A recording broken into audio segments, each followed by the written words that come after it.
অপরাধ না করেও যখন অপরাধী হয়ে যাবে তখন চুপ থাকাটাই ভালো। কারণ চিৎকার করেও তুমি কখনো নিজেকে নির্দোষ প্রমাণ করতে পারবে না। ঘৃণা করা খুব সহজ, আর ভালোবাসা খুব কঠিন। জগৎ কিন্তু এভাবেই চলে। আর যা কিছু ভালো তা অর্জন করা কিন্তু খুব কঠিন। খারাপ জিনিসটা খুব সহজেই কিন্তু পাওয়া যায়। নৌকা সবসময় কিন্তু জলের উপরে থাকা উচিত। আর জল সবসময় নৌকার উপরে নয়, নৌকার নিচে থাকা উচিত। এভাবেই যার ভক্তি আছে, শ্রদ্ধা আছে, তারই এই দুনিয়ায় থাকা উচিত।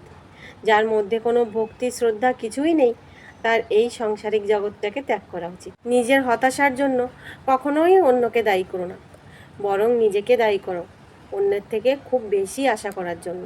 মাত্র পাশ করলে, ডিগ্রি অর্জন করলেই কি শিক্ষিত হয়? তোমরা যে এই পাশ করে, ডিগ্রি অর্জন করে একটা বড় চাকরি পেয়ে নিজেকে বড্ড বড় মনে করো, আদৌ কি তাই? যে শিক্ষা মানুষকে সাহস দেখায় না, সৎ পথে চলতে শেখায় না, একজন মানুষ হয়ে আরেকজন মানুষকে সম্মান করতে শেখায় না, সে শিক্ষা আবার কেমন শিক্ষা বলো তো?